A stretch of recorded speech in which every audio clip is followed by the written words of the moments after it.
Dear IFM. Dear IFM. Dear IFM, kapag nalaman na may asawa na o pumatak na sa 30 ang edad ng isang babae, madalas tinatanong, kailan ka magkakaanak? At kapag may mga idinadahilan ka na salungat sa nakasanayan, kung ano-ano na ang sasabihin sa'yo ng mga tao. Na kesyo, mas magandang may anak para may mag-aalaga sa'yo pagtanda mo, mas magiging masaya kapag may munting anghel ka sa buhay mo. Kaya sa panahon natin ngayon, maraming babae ang nahuhusgahan kapag pinili nila ang buhay na walang responsibilidad. Na para bang nabawasan ang kanilang pagkababae. Mayora Iska Morena, itago niyo na lang ako sa pangalang Marisa. 35 years old, tiga Pasay. Noon pa lang Mayora, career woman na talaga ako. O yung mga taong mas inuuna ang career kesa sa ibang bagay. Nung malapit na nga ako mag-30, medyo nabahala na si Papa dahil hindi pa raw ako nag-aasawa. Kaya nang maging kami ni Ronnie at nagpakasal pagkatapos ng isang taon, labis-labis ang saya ng aking Papa. Sa wakas daw, hindi na ako magiging isa sa buhay. Pa, ang sarap po nitong beef machado ah. Sino yung nagluto nito? Si Martha. Nakiusap kasi ako sa kanya na baka pwedeng magluto siya dahil darating kayo mag-asawa. Buti nga, napakiusapan ko rin yung anak niya na maglinis ng buong bahay eh. Si Papa talaga. Hindi niyo naman po kailangang gaanong paghandaan ang pagdating namin. Eh sus, minsan lang kayo magawi dito sa bahay. Kaya dapat lang na pinaghahandaan ko. Sige po pa, kami na lang ang maghuhugas ng mga pinagkainan natin. Eh nako, wag na. Kinontrata ko na si Emma na siya na muna yung bahala sa lahat. Pinag-grocery ko lang ngayon dahil naubusan ng mga gamit sa kusina. Lalo na yung panghugas natin na smart dishwashing. Bawat pahid, linis solid. Smart dishwashing. Ayos lang po pa, nakakahiya naman kasi. Kaya kami nang bahala mamaya. Huwag na kayong umalma, okay? Sige na nga, ikaw na yung bahala. Ay, oo nga pala anak, kinakamusta ka ni Mariel nung isang araw ah. Magkita naman daw kayo, yung sabi ko, ngayon yung dalaw mo. Kaya kontakin mo na siya at magkita naman kayong dalawa. Nandito pa po pala si Mariel? Oo, hindi nakaluwa sa Maynila dahil nabuntis. 3 na yung anak niya ngayon. Sinong Mariel? Kababata ni Marisa. Alam mo, 3 na yung anak nun. Kaya ang saya-saya sa bahay nila. Ay nako, mukhang alam ko na kung saan papunta yung sinasabi niyo ah. Abay, gusto ko lang naman malaman kung kailan kayo mag-aanak nitong si Ronnie. 2 taon na kayong kasal. Magaganda naman yung mga trabaho nyo. May bahay at ipon naman kayo. Ano pa bang hinihintay nyo? Abay, walang mangyayari sa inyo. 30 anyos ka na, Marisa. Saka na po natin pag-usapan yan pa. Kumakain tayo rito. Ronnie anak, bakit nga ba hindi pa kayo nag-aanak? Gusto ko na kasi magkaroon ng apo eh. Naiintindihan mo naman ako, di ba? Alam mo naman, tumatanda na ako. Siyempre gusto ko rin namang maabutan yung magiging apo ko dito kay Marisa. Nag-iisang anak ko lang yan. Huwag po kayong mag-alala pa. Napag-uusapan naman po namin ni Marisa yan eh. Eh talaga, mabuti naman kung ganon. Magkakaapo na ako. Tara, kumain na lang po tayo.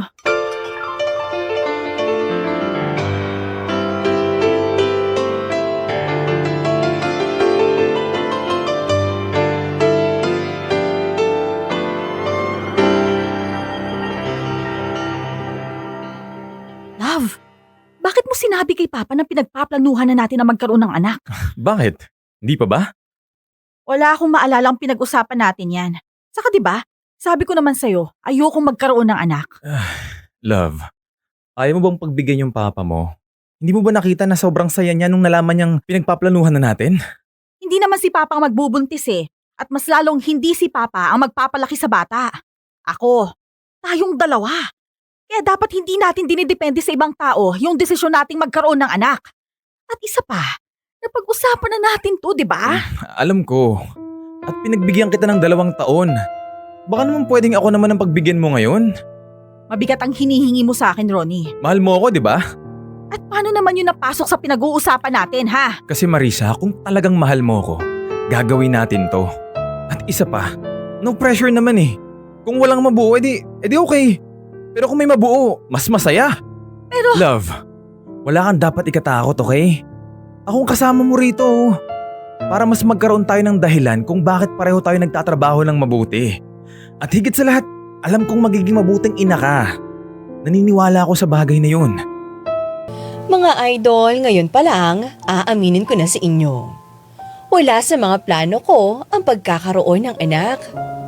Hindi dahil sa ayoko sa mga bata, sadyang ayoko lang ng ganong klaseng responsibilidad. Alam naman nating lahat, lalo na sa panahon ngayon, na hindi madaling magpalaki ng bata. Maliban sa magastos dahil marami itong pangangailangan, nasa kamay mo rin kung paano siya magiging isang mabuting tao. At kapag nagkamali siya, parang nagkamali ka na rin bilang isang magulang. Mayora, ayokong mangyari yun sa akin. Kaya lang, sa huli, pumayag na rin ako sa kagustuhan ng asawa kong sumubok na magkaroon ng anak. Bilang asawa, responsibility ko na ibigay ang pangangailangan ni Ronnie. Sa kasamaang palad, isa doon ang pagkakaroon ng anak. Kaya wala na akong nagawa, kundi pagbigyan na lang ang mahal kong asawa sa kanyang kagustuhan. Hi love, maaga mo nakauwi ah. Naunahan mo pa ako. By the way, nag-grocery na pala ako ng mga hindi natin nabili kahapon. Tsaka nag-takeout na rin ako ng dinner natin para hindi na tayo magluto. Love. At bago ko pa makalimutan, may conference akong pupuntahan sa Cebu. Kaya ang plano ko, sumama ka na lang sa akin. Para doon na lang tayo kay napapatumuloy. At least, makakasama mo pa siya. Love. Mga 2 araw lang naman yun, love. Pero ikaw ang bahala kung gusto mo pang i-extend ng mga kahit ilang araw. Love! Ano? Bakit? Buntis ako. Ano? Hindi nga. Seryoso ka? Nag-take ako ng pregnancy test. 2 linya ang lumabas. Ito, tingnan mo. 3 pa yan, kaya sigurado ako. Totoo nga.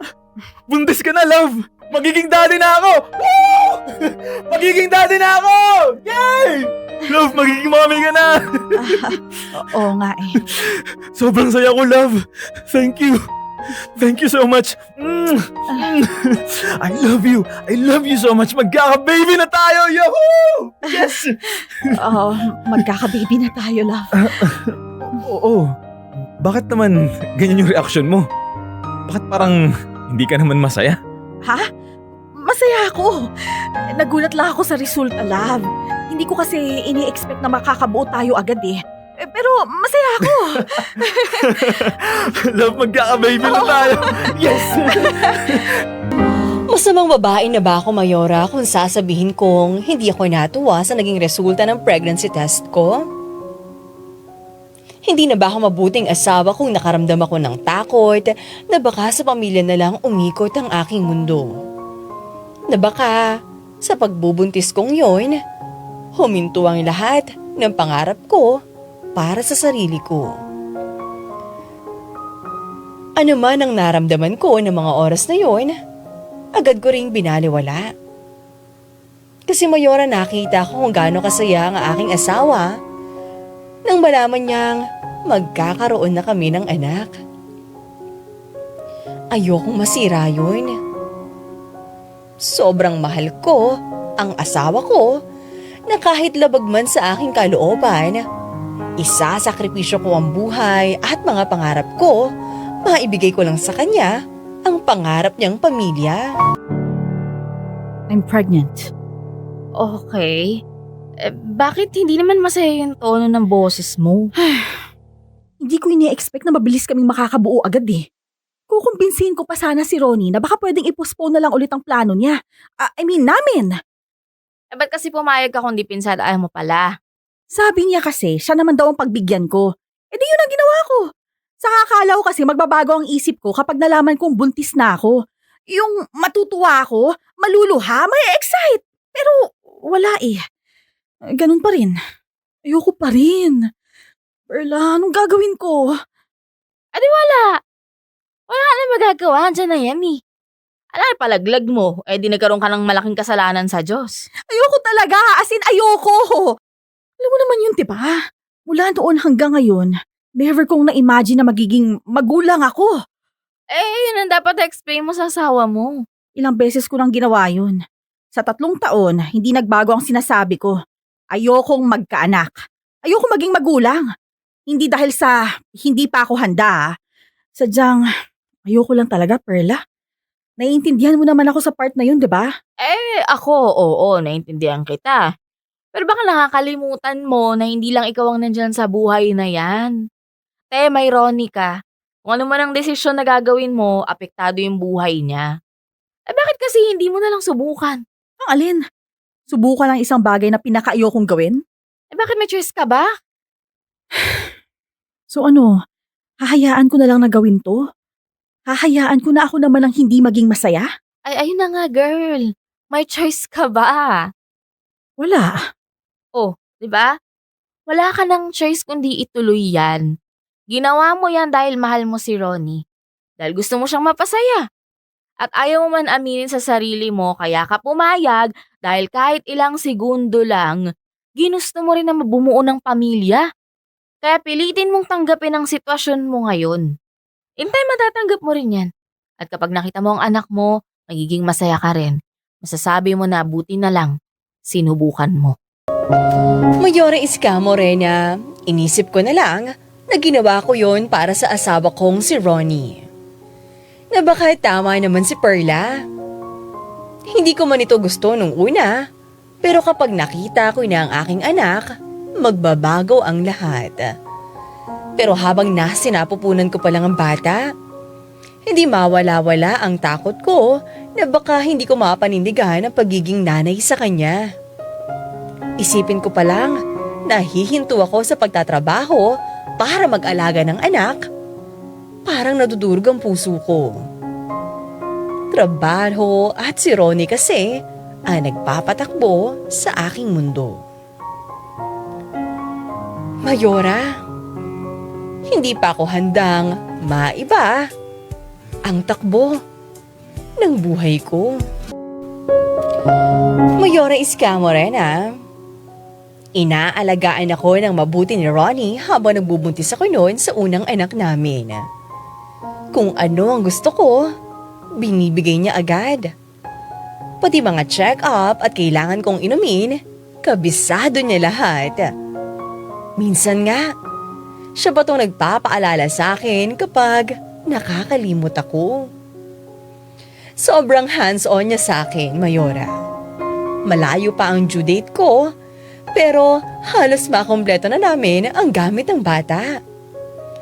Ganon ka-excited ang aking asawa na makasama ang aming anak. Hanggang isang araw, Ito na yung kanina mo pa sa akin kinukulit. Sampalok. Wow! Tinitingnan ko pa lang, nasasarapan na ako. Ang asim! Ay, Sarap. naloka ako sa paglilimot nakakangiwi ka. Baka paglabas ng anak mo, nakangiwi rin yan Grabe naman to. Oh. Anong magagawa ko kung itong hinahanap ng tiyan ko? Si Ronnie, parating nagpo-post sa social media. Halatang excited. Sobra. Nung isang araw nga, pumunta kami sa baby section at pumipili na ng mga gamit. Ang sabi ko, 6 months pa namin pwedeng malaman kung lalaki o babae ang baby niya. Hayaan mo na. First time daddy. Ito naman. Natatakot nga ako na baka paglabas ng bata, masyado naman niyang ma-spoil. Mahihirapan kaming disiplinahin yun. So kumusta naman ang pagbubuntis? Ikaw, okay ka na? Sabi mo nga, di ba? Wala naman akong choice kundi tanggapin na lang. Kaya yun ang ginagawa ko ngayon. Ginagawa ko na lang dapat na ginagawa ng isang nanay. Buti naman. Pero mas maganda kung bawas-bawasan mo naman ang stress mo, te. Yan ang pinaka dapat iniiwasan mo dahil buntis ka. Hindi naman ako stress ah. Anong hindi? Halos ilang gabi ka nang Sobrang late ako matulog. Ang dami pa namang trabaho ngayon. Inaalagaan ko ang sarili ko, no? Kumpleto naman ako sa vitamins at hindi ako nalilate sa mga check-ups ko. So I'm good. Teka, anong oras ka susundin ni Ronnie? Hindi ako sure eh. Baka kasi mag-OT ulit yun. So magta-taxi na lang siguro ako mamaya. Oh, ano yan? Bakit? Okay ka lang? Ha? Hindi ko alam eh. Parang may masakit sa akin. Saan? Saan banda? Sa may puson. Pero baka dahil lang sa kinain ko. Magsi-CR muna ako Sige, sure ka ha? Oo. Marisa! Ano? Bakit? Marisa, may dugo! Ha? Saan? Saan may dugo? Sa likod ng palda mo! Ano? Teka, dadali kita sa ospital ha? Halika na! Si Ronnie! Tawagan mo si Ronnie! Oo, sige, tatawagan ko siya. Pero kailangan kitang madala sa ospital. Tara na! Magtitimpla lang ako ng kape. Love, wait. I'm sorry. Bakit ka nagsasorry? Hindi mo naman kasalanan na nawala ang anak natin ha. Wala namang may gustong mangyari yun. Pero sorry pa rin, love. Alam kong sobrang excited ka. Tapos biglang ganito ang nangyari. I know. Sayang. Magiging daddy na sana ako. And ikaw, magiging mommy ka na rin sana. May rason ng Diyos kung bakit hindi niya to sa atin binigay. Yan na natin, love. Sabi naman ng doktor, pagkatapos ng ilang buwan, pwede natin subukan ulit. Ha? Susubukan ulit natin? Oo naman, love. Ito na lang ang pangarap na hindi pa natin nagagawa. Ang bumuo ng isang masayang pamilya. Kahit magkaroon lang tayo ng isang anak, okay na ako dun. Ibubuhos natin sa kanyang lahat ng pagmamahal na meron tayo. Para kahit mag-isa lang siya, at least, hindi niya ramdam na nag-iisa lang siya, di ba? Love, paano kung ito yung sign na wala talaga? Na hindi talaga para sa atin ang magkaroon ng anak? Love naman, it's too early to give up. Mismong OB na rin ang nagsabi na pwede pa nating subukan. And this time, mas mag-iingat tayong dalawa. Mas aalamin na natin ang mga pwede at hindi pwede. Pero, Love, alam kong napanghihinaan ka ng loob dahil sa nangyari sa atin. Alam ko na mas masakit sa'yo na mawala ang anak natin. Pero hindi tayo susuko, okay? Love, hindi tayo susuko. Mayores ka, Morena. Hindi ako magpapaplastic sa inyo. Magbago man ang tingin nyo sa akin, ayos lang. Nung nakunan kasi ako sa sanay unang anak namin ni Ronnie, aaminin ko, para akong nabunutan ng tinik sa aking dibdib.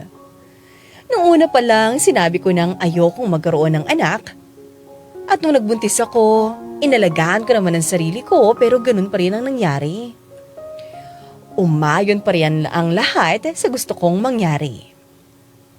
At least wala akong ginawang mali o masama. Sadyang hindi lang talaga para sa amin ang pagkakaroon ng anak.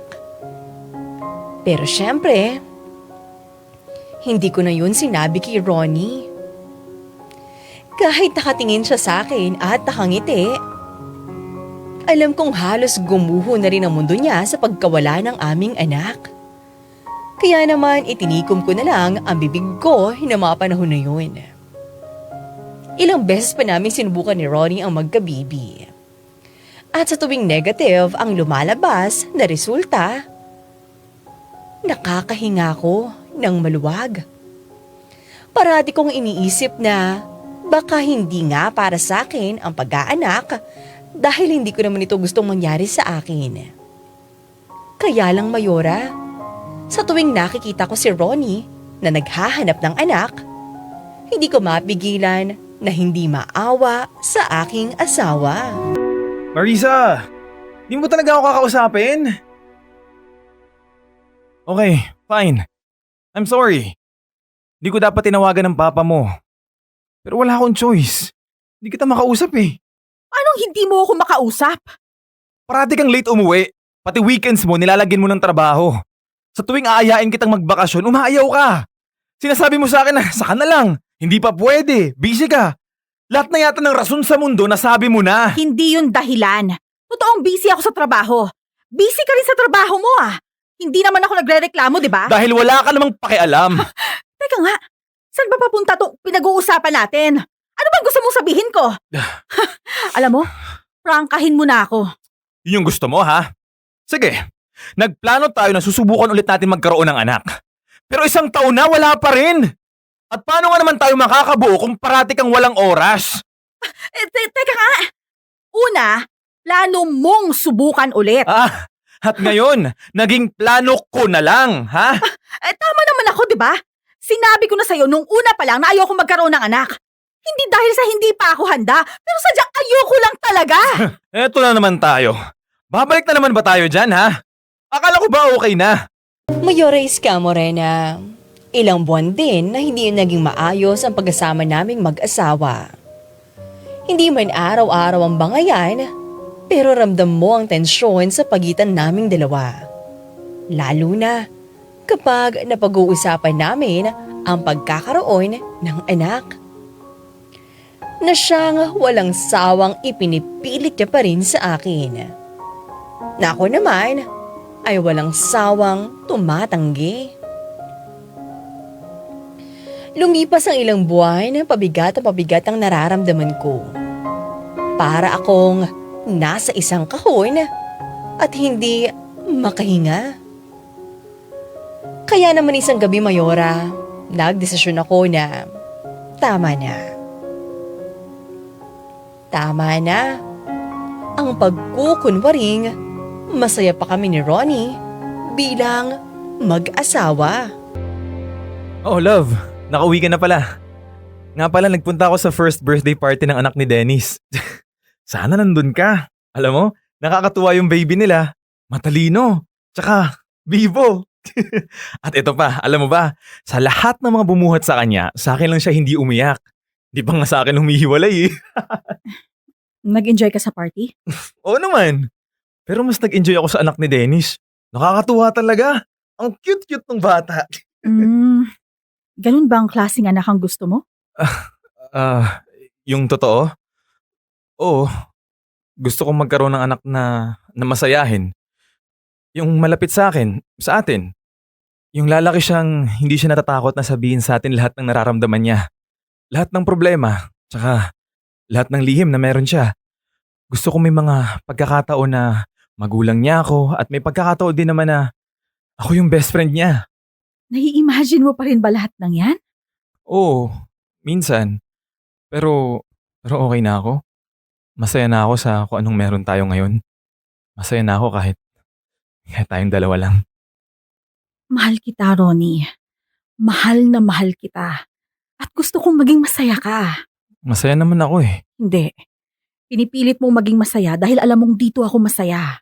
Wala naman akong nakikitang mali doon. Ayoko nang ganun eh. Ayokong pinipilit mong maging masaya kahit hindi naman. Marisa. Itong buhay ang gusto ko. Kontento ako na ako lang. Never in my life na na-imagine kong magkakaroon ako ng anak. Asawa, oo. Pero anak? Hindi eh. Gusto ko, tayong dalawa lang habang buhay. Pero ikaw, gusto mo ng pamilya eh. Gusto mo ng anak. At malinaw na malinaw sa akin na kapag nangyari yun, magiging totoong masaya ka na. Teka. Saan ba papunta tong usapan natin na to, ha? Ronnie, hindi ko kayang ibigay yun sa'yo. Pero, di ba sabi ko naman sa'yo, okay na ako? Pumapayag na ako, di ba? Ayokong mag-settle sa okay. Ayokong dumating tayo sa puntong sisisihin mo ko dahil sa gusto kong buhay. Ayokong isumbat mo sa akin na pinagbigyan mo lang ako dahil mahal mo ko. Love, hindi ko naman gagawin yun eh. Mahal kita. Naintindihan mo ba ako, ha? Mahal kita. Oo, mahal mo ko, Ronnie. Pero hindi ako magiging sapat para sa'yo. Parating may kulang sa buhay mo. At ayokong mayari yun. You don't deserve this. Alam ko na magiging mabuti kang ama. At alam ko na mas magiging masaya ka kapag nangyari yun. Anong ibig mong sabihin, ha? Pinapalaya na kita. Ano? Teka, anong hinihiwalayan mo ako, ha? Bakit? Sinabi ko naman sa'yong okay, di ba? Okay na ako. Pumapayag na rin ako sa gusto mo. Susundin ko nga ang gusto mo eh. Ayokong puro ako na lang. Pero hindi ko rin naman kayang ibigay ang gusto mo. Ronnie, ayokong ikulong ka sa buhay na ayaw mo. Alam ko na balang araw, pagsisisihan mo to. Masasaktan ka, Ronnie. Mahihirapan ka. Kasi alam ko rin naman na hindi ako sapat para sa'yo. At okay lang. Naiintindihan ko. Pero Marisa… Inintindi mo ang gusto ko. At ngayon, iintindihin ko rin ang gusto mo. Mahirap pero sa tingin ko, ito na lang yung dapat nating gawin eh. Gusto kong maging masaya ka sa buhay mo. At okay lang sa akin kahit hindi ako ang kasama mo. Kesa naman, kasama nga kita.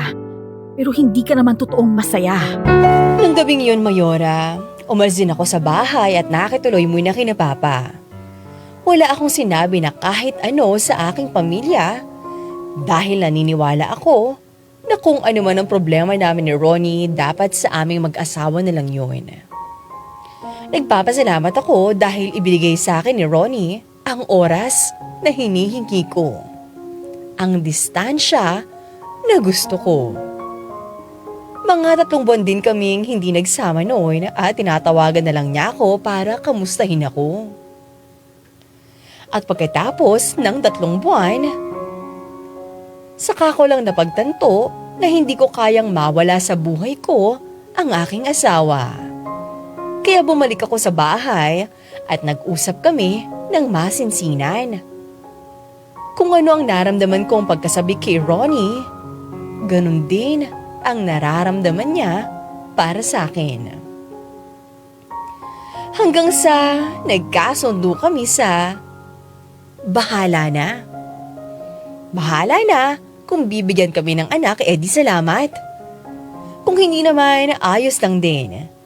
Dahil ang importante naman, kaming dalawa na masayang nagkasasama.